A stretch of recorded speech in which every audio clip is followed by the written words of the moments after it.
What does the Pentagon have in common with China, North Korea, and the Church of Scientology? Well, they all feel threatened by a popular whistleblowing website that specializes in leaking top-secret documents. WikiLeaks.org aims to expose corruption by publishing information many governments and organizations want kept secret.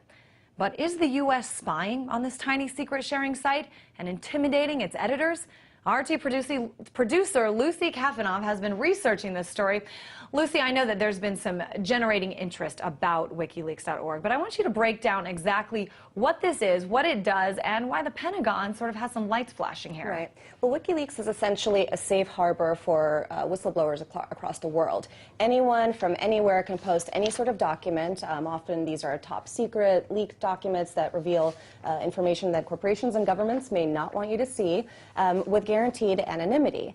And I mean, since its inception in 2007, it's been said that WikiLeaks has actually produced more scoops than, say, the Washington Post in the past 30 years. So it's been fairly successful. It's come into prominence over things like publishing leaked emails for Sarah Palin's personal email account. She was the Republican vice presidential candidate in 2008, including other sensitive information such as the so-called Guantanamo Bay torture manual. So as you can imagine, it hasn't really won a lot of friends in high places, especially when it comes to the Pentagon. Now, WikiLeaks came into the news last week because they actually published a secret report from the U.S. military that identified WikiLeaks as a target by the military. It said that the U.S. government was targeting WikiLeaks, that they wanted to shut down the site. They saw it as a national security threat, and they actually wanted to launch a campaign to expose anyone that leaked to the website. Now, the story took a darker and much more disturbing turn this week, where we saw the WikiLeaks Twitter feed. There were a lot of very disturbing messages that were posted on their Twitter account saying that WikiLeaks volunteers and editors were actually followed by U.S. officials. One of the volunteers was detained. His computer was seized. Another one was interrogated. So very disturbing stuff.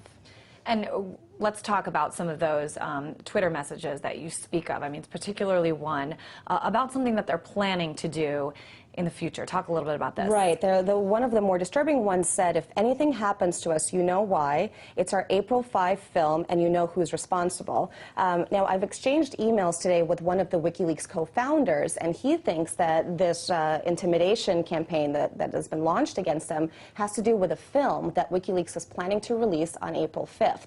I've called the National Press Club. They said that WikiLeaks had, in fact, promised to do a press conference there. And the movie allegedly shows footage that reveals a massive Pentagon murder cover-up. Big stuff. What we think this has to do with is a video from 2009 in Afghanistan. Basically, if you recall the news during that time period, there were some massive bombing campaigns in the Farah province where more than 100 civilians were killed. I want to stop you right there. We're looking at some of those Twitter feeds right now, some of the quotes from them. 2 under State Department diplomatic cover followed our editors from Iceland. Lucy had mentioned that. A couple different ones. And they are. Here's another one. We have airline records of the State Department CIA tales. You think you can get away with it, you cannot. This is WikiLeaks. Right. Massive, according to WikiLeaks, massive government campaign to stop this information from getting out, this video that's in question. And so, allegedly, according to WikiLeaks, this video was an encrypted video that the Pentagon had actually promised to show as a way of deflecting a lot of the international attention, negative attention that the U.S. was essentially placed under after this massive bombing campaign in Afghanistan where civilians were killed. In fact, General Petraeus spoke with reporters about this video, saying that he was going to promise to release it. I think we have that audio bite for you guys right here. There is indeed video from a B-1 bomber that very clearly shows bombs hitting individuals who are the Taliban. Are you going to release the video itself? We won't give it to you, but I believe that we will show it as part of the press briefing.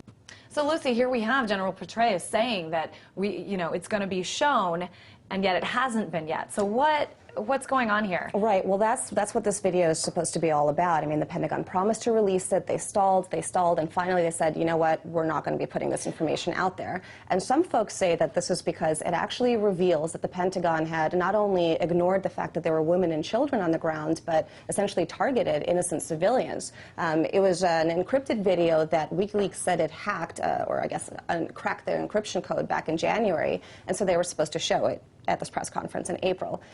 The only shocking, or I guess confusing thing about this is why April 5th? I mean, WikiLeaks has been known to, as soon as they get something, to basically post it. Exactly. So I'm curious, I mean, do you have any thoughts on this? Why? You know, I don't know. I mean, maybe they're trying to ramp up media attention for it, but again, I mean, that sort of, goes against everything that WikiLeaks stands for, which is this unfiltered, public access to information as soon as they get it. Really quickly, so we only have a couple seconds left.